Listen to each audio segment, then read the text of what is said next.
guys, it's Bro You Whack. So I'm sure you know by now that I hit top 500. I mean, how could you not when literally all my videos have been on that topic?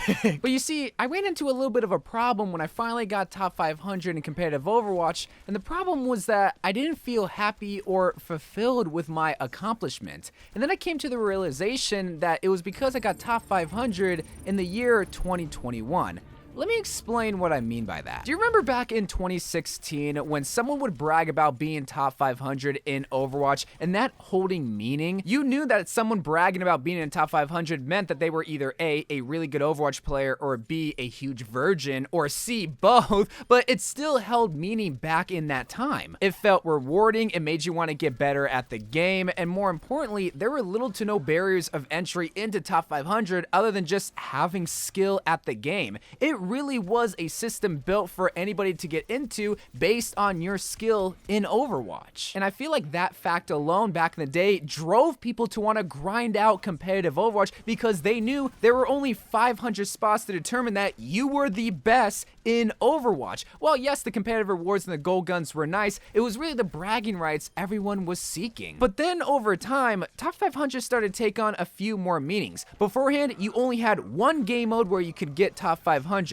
But then they started to add competitive Lucio Ball, and then they started to add competitive 3v3, and then they started to add competitive CTF, and then soon enough they split up the traditional competitive mode into role queue, and then that was where you can get the traditional top 500 spot, but then they added open queue as a permanent competitive mode, and now you have two separate competitive modes where you can get top 500 at any given season. But then they started to add even more competitive playlists like deathmatch or 4v4. It just seemed like every couple of months there was a new way to get into top 500 to the point where there are 10 different playlists where you could have gotten top 500. But even though you did have multiple opportunities to get quote-unquote top 500 with these competitive game modes, you still had to be good at Overwatch, and you had to be even better if you wanted to be the top 500 in the most important playlist of all time, competitive Lucio Ball.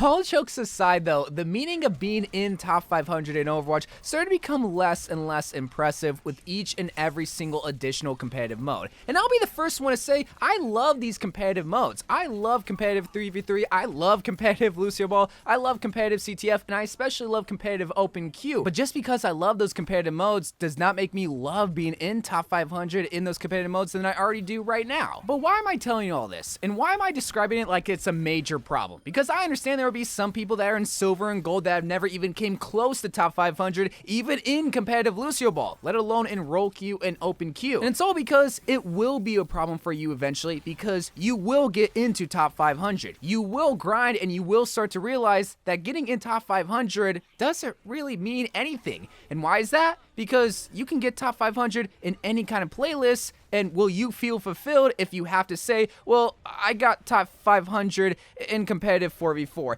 I didn't get it in role queue, and I kind of came close in open queue, but no, I didn't get it in role queue. Well, what is the true meaning of top 500? And is there really any true meaning of top 500? What is really the rewarding aspect of getting into top 500? Is it just by simply getting into top 500, or is it getting into top 500 in only role queue, or in open queue and role queue? When you really think of it, there is no clear-cut way to define who is a true top 500 player. And I feel like having that one way to the top route is very important for a competitive video game that you see a lot of other video games thriving in right now. In CSGO, there's only one way to get Global Elite. In Apex Legends, you got one playlist to get Apex Predator. And in Valorant, there is only one way to get Radiant, and that's by playing the one competitive game mode. And by having only one way to the top, that drives players insane in a good way to want to grind out their game, because they know once they make it to the top, it'll give them a sense of reward and satisfaction that nothing in life will ever give them again. And that's why I feel like this is a major problem for everybody at any given rank, because in a sense, you get two rewards when you grind out competitive Overwatch. You get bragging rights and you get gold guns. But in the case of gold guns, those are a dime a dozen. They are so easy to get with all the limited time competitive modes and open queue and role queue having a new season every couple of months. I wouldn't be surprised if maybe 60% of people watching this did have a gold gun.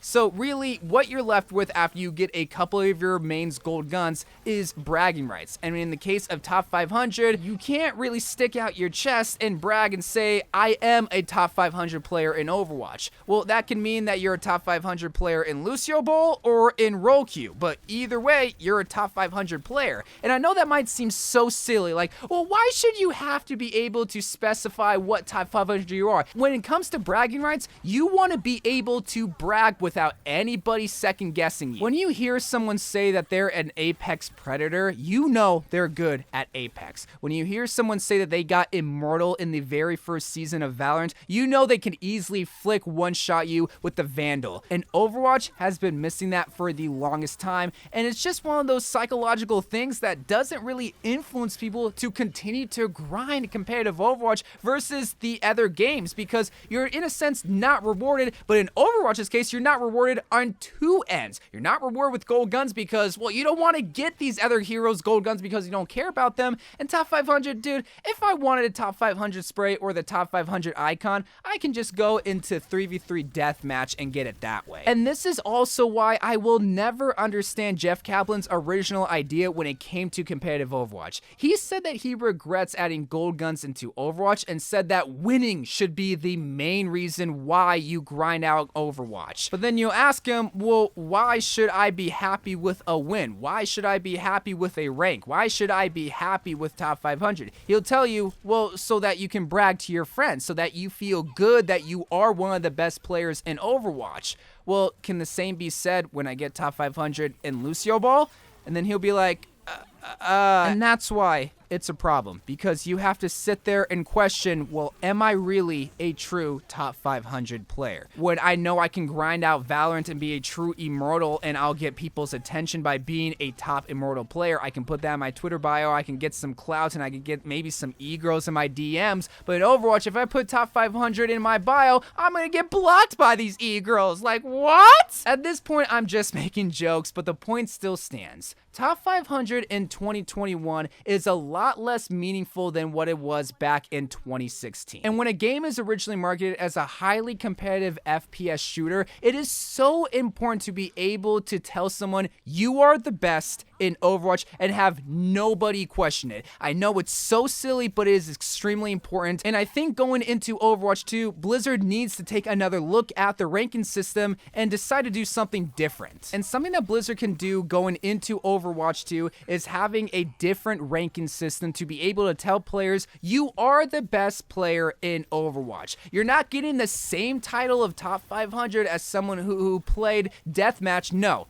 you are the best Overwatch player, either by having a different ranking system or adding a new rank so that only a specific amount of people can even get into that rank, and having less barriers of entry so that people that are skilled in Overwatch will be able to get into that rank just by simply being good at the game, not by adding their phone number and by having this Blizzard authenticator. No, make it accessible to everybody so that the best of the best can truly shine. When that was the whole idea of Overwatch to begin with, it's lost that. It's just lost that over the years. Simple as that. And it'd also be nice if they added diamond guns as a competitive reward. I've been saying that for years, so eventually maybe one of these two things, or better yet, both of these things, will be coming into Overwatch 2. But let me know what you think about top 500. Maybe you guys think that top 500 is still valuable, but as of lately, it seems like the bragging rights of other video games are respected a little bit higher than Overwatch, and it could easily be fixed come Overwatch 2. But I love you guys. Thank you guys for watching. More Overwatch videos to come,